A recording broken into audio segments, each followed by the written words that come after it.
чемпионати Осиёед ба ҷудо миёни наврасону ҷавонон дар шаҳри Тошканди ҷумҳурии Узбекистон оғоз гардид. Дар рӯзи аввали сабқатҳо ду варзишгари ҷавону умедбахши кишвар Лоиқ Қутбиддинов дар вазни 55 кило ва Ёсин Бобокалонов дар вазни то 60 кило барандаи нишони зарин гардиданд. Лоиқ Қутбиддинов то расидан ба рақобати ниҳоӣ сараввал дар даври аввал Ризо чаҳормаҳалӣ аз Эрон, дар даври дуюм Ҳасанбой Элмуродов аз Узбекистон ва дар даври нимниҳоӣ Адис Оразмамадови қирғизро шикаст дод. Дар финали чемпионати Осиё миёни наврасон Лоиқ Қутбиддинов Эрхан Мурати Қазоқро шикаст дода унвони қаҳрамонии Осиёро миёни наврасон ба даст овард.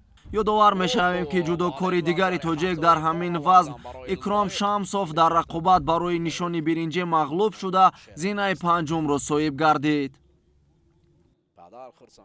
And the gold medalist Loiq Qutbuddinov from Tajikistan.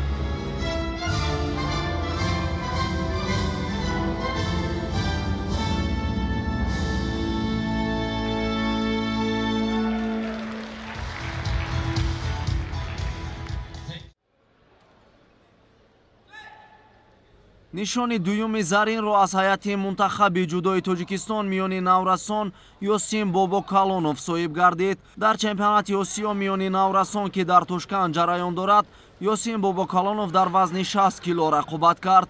ҷудокори навраси тоҷик дар даври аввал озод буд ва дар даври дуюм намояндаи Кореяи Ҷанубӣ Дзюсенг Юнгро мағлуб сохт. Барои роҳ ёфтан ба финали мусобиқа Ёсин намояндаи Таиланд Минг Янглайро аз сари роҳаш бардошт. Дар финали чемпионати Осиё миёни наврасон Ёсин Бобокалонов ҳамтои худ аз Қазоқистон Нурсултон Искаковро шикаст дода унвони қаҳрамониро дар чемпионати Осиё миёни наврасону ҷавонон дар вазни 60 кило ба даст овард.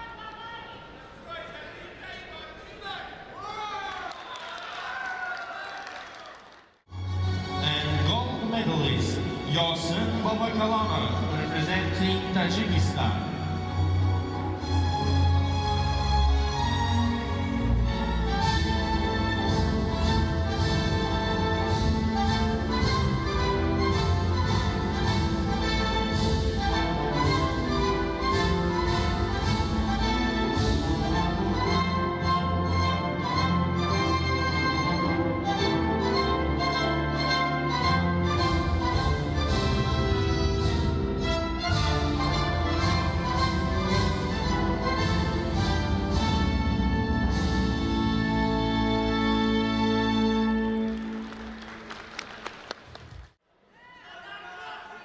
дар вазни 48 кило Мадина Қурбонова дар рақобат барои нишони биринҷӣ аз ҷудокори қазоқ мағлуб шуда мақоми панҷумро касб кард.